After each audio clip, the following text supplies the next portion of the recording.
Hi folks, and welcome to another Saturday morning Samoflange. I'm Matt, and Benjamin is not with me today. Don't worry, he's still my regular co-host, and he'll be back next time, I'm sure. But you know what, folks?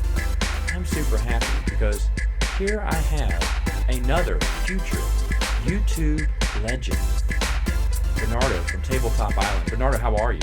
Good, Matt. Yeah, thank you for having me, man. This is awesome. Dude, I am so happy to have you. Folks, if you you want to check out Tabletop Island, if you love vintage games, if you love interesting games, he does newer games too, reviews. But what caught my eye is, first off, his attention to detail, his excellent editing skills. His videos look and have a great theme and look fantastic. You really need to try it out. It's Tabletop Island. He just cracked 200 subscribers, and this guy's going to be big. I'm going to be on that VH1 before they were famous. I just know it. I just know it. Norm didn't put me on his, but I knew Norm when he had just a few hundred too. But you, sir, have some talent. Thank you so much for being on the show. Yeah, no, thank you for having me for sure. Yeah, I'm trying. It's a lot of fun. I'm telling you. Now, I had Luke from Down from the Attic here a few weeks ago on the podcast, and I'm going to basically go through the same questions that I asked him that I'm going to ask you.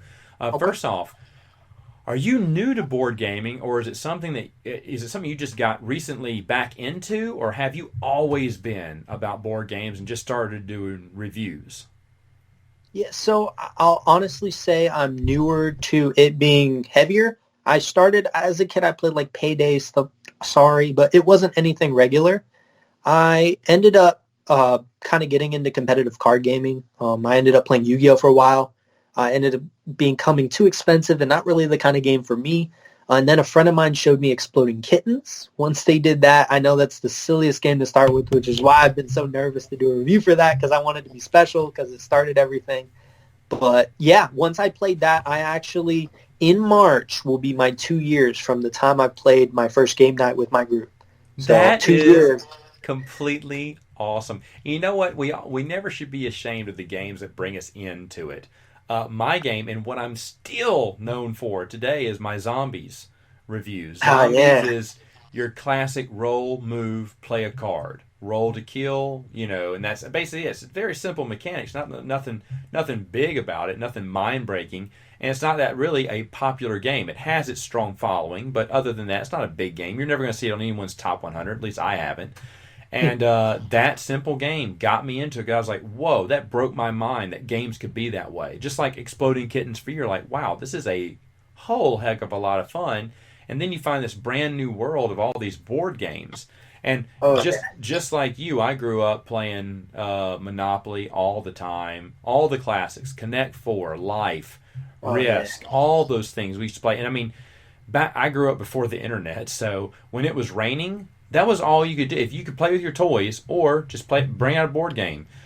Certain nights, it was board game night with Dad. We played Monopoly, where he wouldn't play with us unless he forced a trade from us. He'd always, give us the, garbage places so he could get the sweet places and kill us. That's how every game ended, with Dad winning. Mom didn't even know why we kept playing with him, because she thought Dad was being so unfair, because Dad would not do a trade with us unless it was in his favor. He wanted to win. But now they got games for everything. And then the thing with you, though, you start off with a new game, but then you get into vintage games. Now, this is why it's impressive, and I asked the same question with Luke. Even though Luke did play some of these games as a kid, a lot of these games you didn't play as a kid, the ones you're reviewing, correct? Correct. I grew up playing like Payday. I've never played any of most of these games. I think so far none of them. I mean, and you're like me. Like, as a kid, if you would have seen something like Slime Monster, oh man, you would have just freaked out, right? I know I would have. Oh yeah, I loved toys growing up. So yeah, I would have loved that. I'm the same exact way. When I see some of these vintage games, I'm like, are you kidding? This game existed when I was a kid and I didn't know about it. If I would have known this game existed, I would have never left my room. I mean, there are just some games like that. I'm like, holy crap. I said, I cannot believe how much fun this game is today. I can only imagine how awesome it was back in the day. It just blows my mind how many of those good vintage games, and people, I believe, keep people disregard vintage games as simple mechanisms. They're probably not that fun. But you're playing games that are even older than you, and you're going, this is incredible. So what is it, do you think people just don't understand? Do you think people just see old games as roll and move and that's it? Yeah, honestly, when I first played Exploding Kittens, the first thought in my mind was, is there more? And when I found out there was more, I was like, I want people that don't know about board games to know these games exist. That was kind of the whole goal of the channel. I found some vintage. When I was telling my brother about it, he was like, yo, man, when I grew up, I played this really cool game that had like this kind of mountain where a Tasmanian devil came down. We know what that is. It's Tornado Rex. And that started everything. I found actually your video, which started everything. I was like, yo, this is crazy. And then I found all these other ones, and I was like, all right, I'm going to buy these and try them. And then I started to get really utilize my researching skills, and the whole rabbit hole kind of spun around. And yeah, my big goal for the channel was when I realized how big of an impact video games had, I realized that people only make commercials now for those. There are no more commercials for board games at all unless you're doing a Kickstarter to market your game. Outside of that, there isn't. I was like, man, if I can do some wacky, hilarious commercials, this would be great. And that's kind of where everything started. That's actually true. Earlier before the podcast, Bernardo was telling me about a board game from back in the 60s, I think. And I actually looked at the YouTube video and looked at the commercial. They used to have commercials for those type of games, and they don't anymore. I know. You're right they on don't. that. They don't. And eventually, I have a few like scheduled things, which I think I talked about in a couple updates earlier in the year, where I'm going to hire like some younger actors and stuff, where I want to do that full on, like the mother comes in like, kids, what are you doing? Like the wacky, crazy, because I want to do like a real 90s commercial, at least That's one awesome. or two of them. That's awesome. That's awesome. I can't wait to see that. No, I think it's interesting that you point that out, because you said you go down the rabbit hole. I never knew there were so many interesting vintage games. I mean, when I broke into the hobby, I was getting newer games and vintage games. I am not interested in the new hotness as it comes to board games. However, I do have board games that are very popular that people love, you know. But at the same time, I'm more interested in a unique theme or unique mechanism.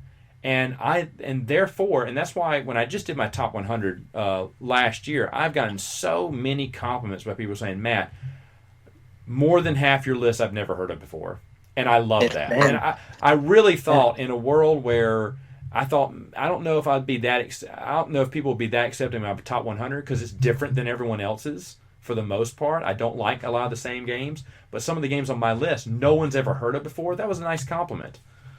And and people subscribe to my channel because I am unearthing modern day gems as well as vintage gems. Now, I stopped vintage gems. I didn't review that many vintage games at all last year, just because I thought in my tiny little head that I found them all. Yet you and Luke and Norm's still the champion of helping me discover new games. But I know Luke's caught up with me. I've got a few because of Luke. Probably my favorite one was the trying to find it now, football game, the soccer game. Basically, full action football is what's called, or total action football. I'm looking out for that thanks to y'all now, because you told me about it. I was like, that's cool. Holy cow, that game is cool. I don't even care about soccer, and Luke doesn't either, but I was like, oh my gosh, this is such a brilliant game, and we love playing it. And usually flick'em games and stuff like that, I don't like any of that crap. But, I just absolutely adore Total Action Football. It's so much fun. And then you already, in your limited run, I've snagged 2 games because of you, and there's a few more that are hanging in the balance, too, that we won't mention. But but I've always wanted a Play-Doh game. Oh, yeah. And you reviewed quite a ton. You did like a whole Play-Doh section. And Godzilla was the one that won my heart, because I love that 98 movie. I love that I don't care what anyone says, I love that friggin' movie. And I had no idea. Usually I will Google, or no, I'll eBay. I'll go on eBay and I'll just eBay and say, this board game. I do that a lot. I'll be watching a movie and I'm like that's how I found my 300 board game. I was watching the movie 300 and went, hey, I wonder if they ever made a board game for this. And I Googled it. I went on eBay and said, they did! And I bought it for cheap. Is it good? Is it good? Oh, it's a fun 2-player game. It's such a fun two-player I game. just watched 300 for the first time recently, so that's why I Oh, mentioned it. it looks dumb because it's little cardboard chits that have their face on it. Okay. Then you flip it over and it's their injured face, and they're because when a Spartan gets injured, he gets tougher to kill. And I was like, man, I wish those were miniatures. No, man, you're right. You have to get it as little tokens because it's easy to flip over and have the new stats on it. And the game is pretty straightforward. And there is some house rules that the designer put in after the game got released that I highly recommend everyone use. And it's a fun game. It's a fun. And last year, while I was on paternal leave with my girls, I was just looking over games, and I was binge watching Storage Wars because I'm a nerd. And I said, "Hey, I wonder if they ever made a board game." Yes, they did. It's such a fun game. I love blind bidding, and I was like, and my nephews who do not watch the game absolutely love Storage Wars. They love we had so much fun. In fact, people who saw my top 100, it almost made my top 100. I loved it so much. So I mean, I should be Googling every movie. I mean, getting on eBay and typing in every movie, but the board and just say this movie board game, this movie board game. And why did I not do that with Godzilla? Because the little feet that stamp on the little it's so funny. And I think you should only use tanks. I'm going to say this in my review. That's what I didn't want to go. I don't think you should use planes because they're too fragile. Planes are they're wimpy. So funny. It's great to see it. Planes are okay. The vans are nice. The cars are okay. But the tanks, you can see both footprints. And it's so satisfying to smash a tank. It is. You can feel it ooze. And it's so much fun. And you're telling me about this game. I'm like, oh, this is great. And the other one, of course, was Little Green Man. Waddington is... Someone needs to do a documentary on those people because there's nothing on the internet about them. And they knew their board games back in the day. They did. And they have so many inventive games. And you showed me... I'd seen that game, but I said, it looks kind of simple. It's probably a lot of plastic, but not a good game. Like the Bigfoot game. We talked about this, I think, our first time we met. The Bigfoot game looks amazing. Not much on the gameplay. Or like Poison Ivy, another game that you reviewed. That looks great. But then you said, it's kind of meh. And the thing is, though, great presentation, but meh when it comes to gameplay. And I was like, I'm sitting here thinking, man, this guy is exactly right. Because I felt that way with certain games before, and I want to make sure that a game, because I thought Little Green Man was all plastic and no game, and then you showed me differently. Yeah, I was surprised. I took the leap. No one had reviewed it, and I didn't know what I was buying. I saw Little Green Aliens, and I was like, this is cool. I love aliens. Now, do you get excited? Because I've done that a few times. My review of certain games are the only review out there. Do you get excited when you know you're the only one? Honestly, when I started, so I went down my rabbit hole. I started finding your videos. I found Norm's videos. And I started buying games because of you guys. And I was like, I want to do reviews. I was talking to my friend. I have all this equipment. I do other stuff, which I'll talk about later because it'll be very surprising. I haven't told my YouTube channel yet. But I ended up coming to the point where, like, I want to review games, but I don't want to just be that guy that reviews everything y'all did. So then I was like, all right, I'm going to go down this rabbit hole even farther. And I got so excited finding games that you guys were reviewing. I was like, oh, yes. And then it just escalated, and I found really good ones. At the same time, though, when you say I don't want to just review games that y'all have reviewed, I don't mind it because you and Luke does this too. Y'all take a different approach to it. You're both, by the way, just masters at editing. And, I mean, honestly, your channels are top quality, and once they catch on, you're going to far surpass me, and I'm going to be you're going to be up there with Norm, and y'all are going to be talking about me like, who is that kid? Remember that guy who had like just a couple thousand? What was his name? I can't remember. We're in the double digits now. We're rocking because you guys just have such a talent. But also, I can review a game, but when you or Luke will take it, it's just you make it into a fun video experience, and your commentaries. Mine is just straightforward, plain Jane. And I need to change the format because I wanted to. The reason I even did that, I didn't know people were going to watch my channel, and I was just doing it for my board game group. I would go over the setup, the rules, and I mean just like an instructional video because it instructs me. I'm not kidding, folks. Every Saturday night or every other Saturday night when I have board game night, Matt talks to me. on how to set up the game, how to play. Because I can't remember. I've got over 200 games now. I can't remember the rules to all of these, and I don't play them every day. Now there are some that I will never forget the rules to because I've played them a billion times. And a lot of my vintage games, I know most of the rules because the rules are generally simple.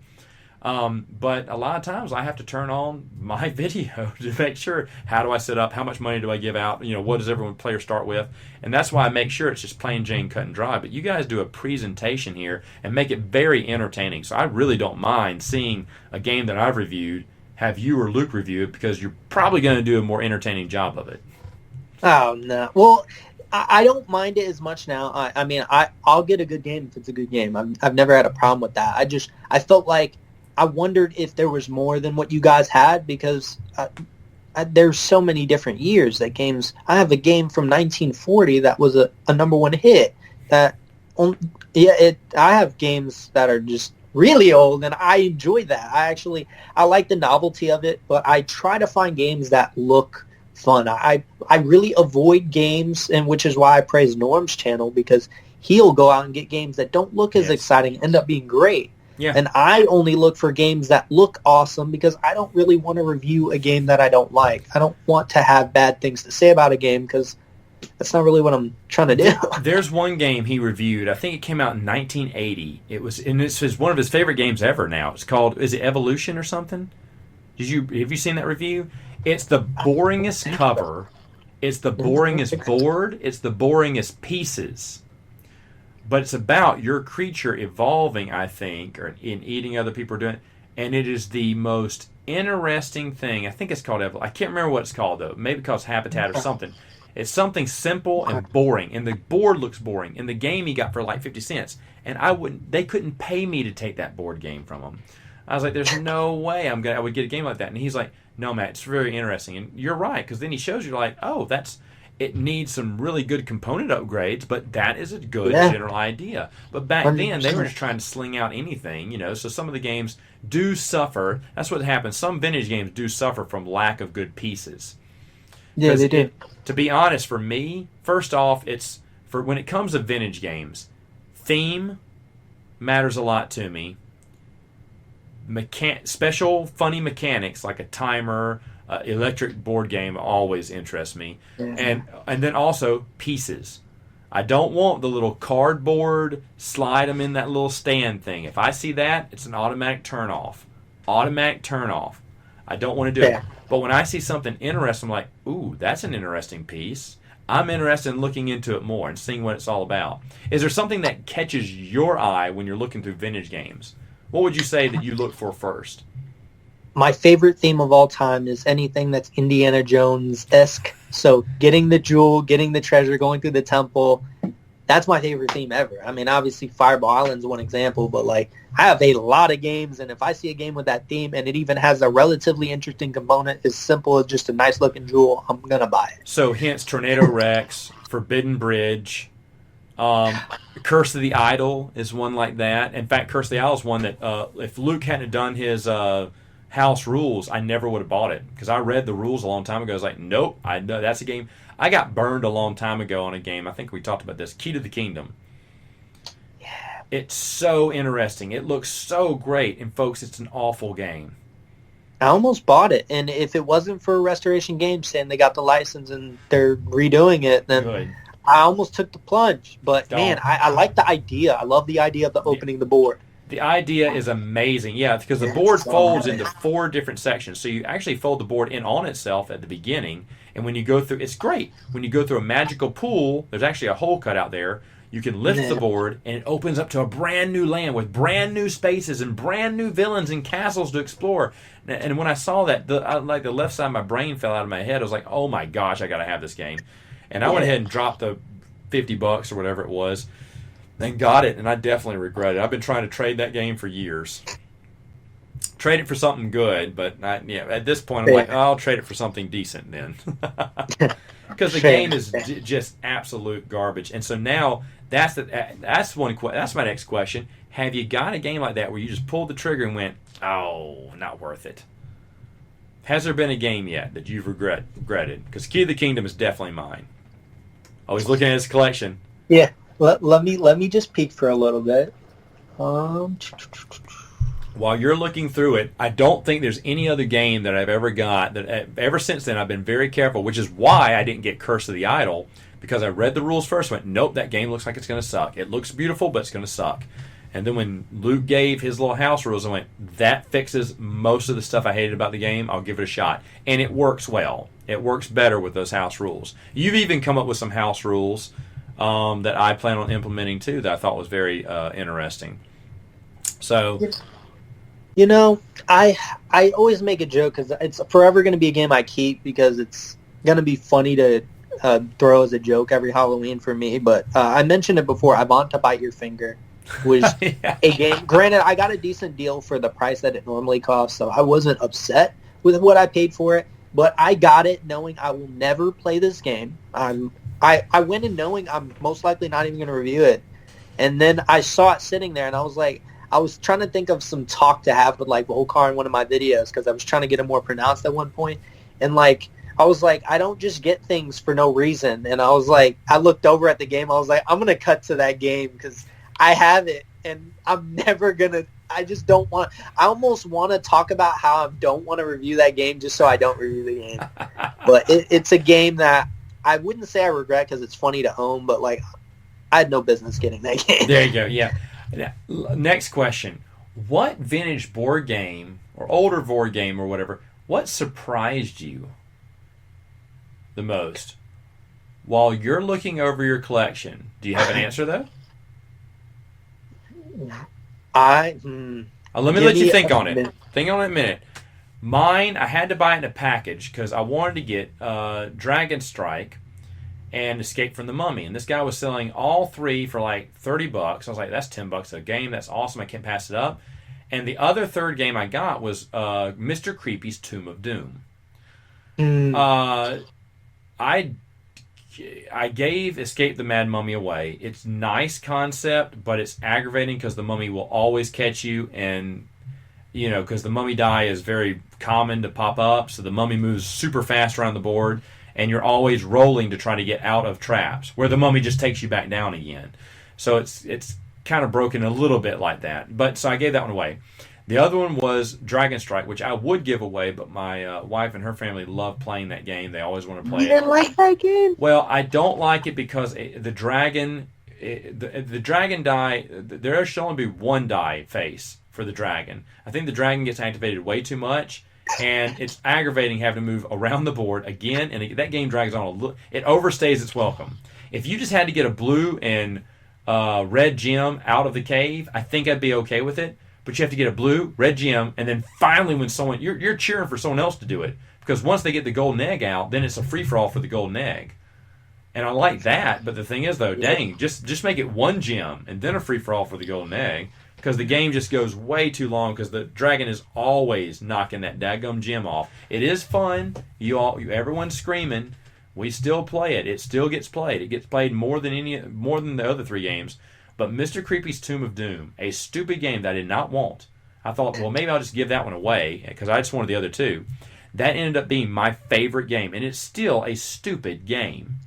You're playing a bunch of mini games. How stupid? There's 4 cards. 2 of them, there are 2 matches in those 4 cards. You get to flip over 2. If you pick the match, you get to pick a key.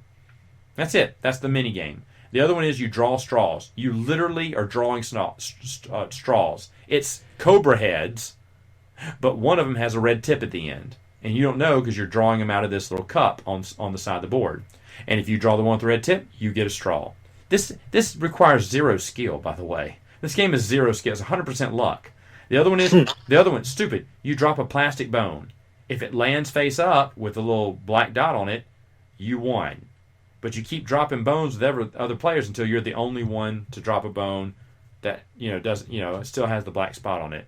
Really dumb, super lucky. Another die roll just says, hey, just pick a random key. That's it. I just automatically won. Pick a random key. And it's all random because you don't know which key will work. For some reason, that game is hilarious. And I love playing that game. It's 100% luck. And I'm looking at my games. I think that is the one that just shot me because I looked at it. I looked at the rules. I went, that is totally stupid. and my wife saw it. My wife thought it was hilarious. My nephews think it's hilarious. My little niece just started playing it with me, and she can play that because it's a stupid, simple game. She didn't know who's winning or not. In fact, she doesn't like it when she gets a gold coin. She wants that little face to rattle around, the teeth to chatter, because she thinks it's so funny when you pick the wrong one. It's just a fun, stupid game, and it just blew my mind how good that game was. Okay, what you got? I got it. Pounce. Pounce by Mattel. I got the game because it was sealed, and I got it cheap, and it was a vintage game. And I saw on BoardGameGeek.com they only had the original, or they only had an older version of the name, but that specific one had never been reviewed before. It wasn't on BoardGameGeek.com at all. So I was like, whoa, interesting. Let me add it to the kind of original game because creating a profile sounded like too much work. And they kind of already added pictures of the old one. So I was like, all right, I'll just throw it in the mix of this. So it involves a plunger, involves these mice on a string, and it involves a die and cheese. So your goal is to roll the die in a Yahtzee cup, lift it up, and if it ends up being a plunger, you have to slam down to catch the mice. If it's a cheese, you don't do anything, they're safe. But you can do things such as like kind of jerk your hand to like scare them, because if they pull out, they each got to give you a cheese, or they got to give you a cheese.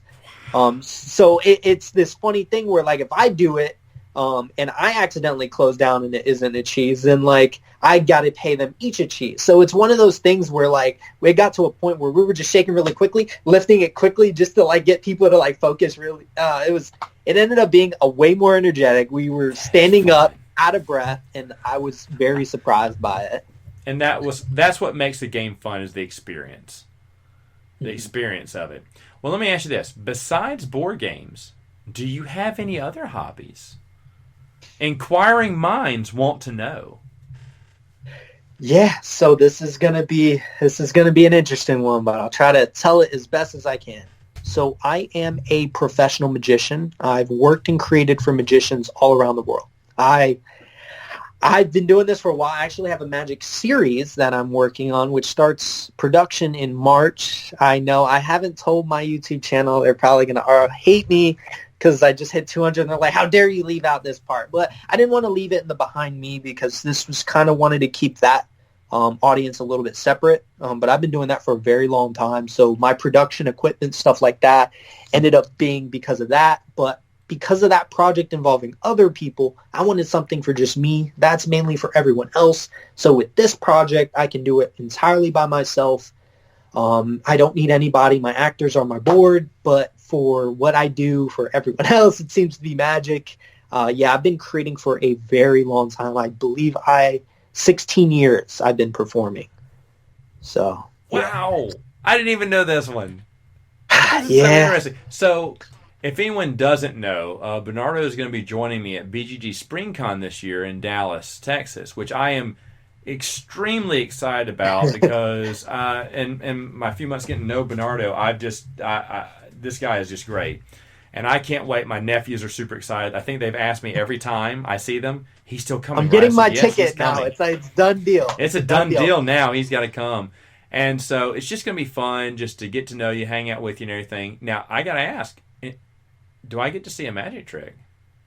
I'll be performing some stuff. I might even test some things because one of the episodes of my series is going to be board game related. A sneak peek of an idea that I have, because Fireball Island's kind of my go-to. I have a trick that I've created where you take one of the Fireball marbles and you take it between your fingers, it disappears, and in a moment's notice, it shoots and pops out of Volkar's mouth without you ever touching it. It's been an idea I've been working on. The first time you guys are hearing this, but I've been working on some tricks with board games. I cannot wait. I cannot wait. I don't even know if I'm going to share that with my nephews. If they listen to the podcast, they're going to find out. But I'm going to see if I can keep it from them because that's going to be pretty cool. They're going to be.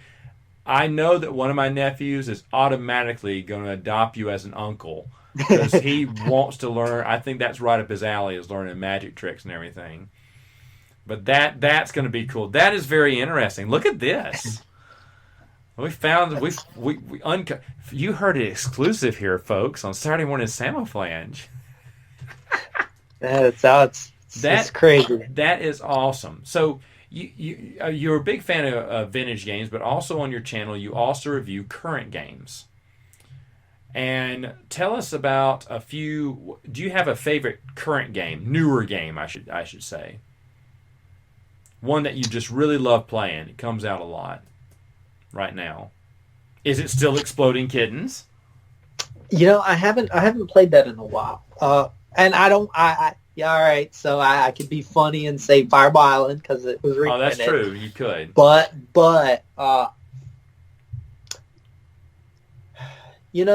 it's hard because I want to go off of what games give good experiences.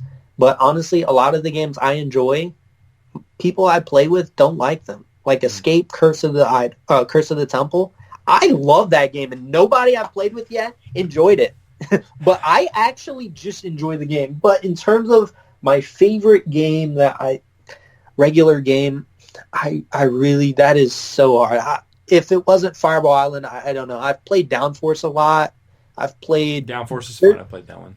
Yeah, there's a few games, but I don't know. If I didn't have Formula D, I think I would go with Downforce. But I just have so much fun with Formula D. That is my race car game, man. With what was the one you named before that?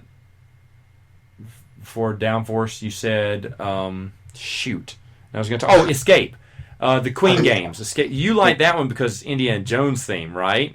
Yeah. I knew it. Okay. But I like the zombie one too, though. To be fair, you like I have which that one too. The zombie one, I have that one too. Oh, Escape from Zombie City or something like that. Okay. Yeah. I'll tell you what. I love me some Queen games. That is no secret on my channel. If you said, "Yo, Matt, is Queen Games sponsoring you?" No, but I wish they would. Just about everything with Queen. There are so many. I'm just looking at my shelf here. Let me see. Lancaster, Fresco. Absolutely love those games. Parfum, Queen's Architect, Via Appia, Liguria. Love those games. Airships. Cable Car. Just played that one this past weekend. My whole gaming group went nuts over it. Maharahi, which I just recently replayed, and we really enjoyed it. There's just so many. And when it says Queen, I'm definitely going to give it a shot. I'm definitely going to look at it. There's another Queen I just backed on Kickstarter without even... I talked to a buddy of mine. I said, look, I trust you, so yay or nay on this. He went, 2 thumbs up. I went, because I'm going all in. What is it? Merlin. It's Queen Games. It's going to be a big box. Oh, they gotcha. And it has the base game, the expansion, and the newest expansion that they're making with the big box. They're going to do it separately too, but I was like, well, I'll go ahead and bite the bullet because it's Stefan Feld, who I do love. It's Queen Games, who I do love. I'm not sold on the game completely because it's something I really want to play before I pay for it. But my buddy who told me about Raja of the Ganges, which I absolutely adore, and he forced me to play that game at my last BGG Con. I'm glad he did because awesome game. So I'm going to give him the benefit of the doubt and let him know. And already I've looked at other games on my list here. So Copenhagen, Luxor. I'm just pulling at Thieves. I love Luxor, and I need to get it to the table with that expansion because it was so a lot of fun. I really want that mummy piece, man. That just looks so cool. It's so much fun, but they just do good work, so I don't mind going in. But I've looked at Escape. I do like the theme. I like that theme, the temple one. I got to be honest. When I see the gameplay, I'm not impressed. I saw Rahdo's gameplay. I was not impressed with it. He sold me on the game. That was one of the games. That's the thing. Rahdo... Now, that's one of the games, though, that I agree. I need to play. I need 100%. To play and experience it. So, hold on. I'm gonna add that one to my list of games to play, and you're going to show me that one. Oh, yeah. Now, we're going to have a blast. It's called Escape the what? Escape Curse of the Temple. Curse of the Temple. Curse of the Temple. Yeah, because that's the one I want. That one also has a big box available too. Yeah, that's what I got. Oh yeah, so that got added to the list because I do want to experience it. There's a few games like that I've added to my list, and we talked about this prior to the podcast. I'm going to have Bernardo back on closer toward BGG Con as we're going to talk about the top games we're excited to play because I know he's going to have a list. I know I'm going to have. I'm making my list. And I can't wait. It is so much fun. You've never been to one, but I'm gonna reach out there. I'm gonna say that your favorite ones. Have you been to PAX yet? Oh yeah, PAX I love. Okay, PAX Unplugged I prefer though. I hear PAX is fantastic. People prefer PAX over even Gen Con. Yeah, PAX Unplugged, I did like more than Unplugged, Gen excuse me, Con. unplugged. I need to be, yeah, PAX Unplugged is what I'm Yeah, talking about. okay. I did like it more than Gen Con only because it was a little kind of smaller, like in terms of the people that were there, I felt. But the last one, the Expo Hall felt really close, if not almost exact, as Gen Con this year with PAX Unplugged this year. So like Really? they're catching up pretty They're well. catching, I well, think it's Gen Con growing. had more exclusives Yeah, is it's the big thing. growing. Now, Gen Con is the place you go for exclusive. It's the place you go to see all. I mean, all the stars are there. That is the Yeah. WrestleMania of board games. Is Gen Con. One day I will go back because I think it's just so amazing. But and I hear Origins is like that too. I hear Origins is a nice little small primer. It's the stepping stone. It's the Royal Rumble before the WrestleMania. I'm sorry to do so many wrestling synonyms here, but now that I'm on the kick now, but it's like the Royal Rumble before WrestleMania, and I hear it's fun. I missed it by one weekend. My boss flew me out there to Columbus, Ohio, and I found out it was right next to Origins. And I told her, I said, hey, look, I think I need to stay out here another week. She went, no, you don't. I said, no, no, I think I should. Because I wanted to stay out there for Origins that weekend. I was I like, might shut up. That might be one of the only conventions I skipped this year because of the timing for it. I'm Right. already doing a lot. I have like a cruise in June too. But Gen Con I should be at all PAX Unplugged. I should be at. I'm like at like an 80% for Essen. I'm really trying to go. Yeah, Essen, I bet is going to be amazing.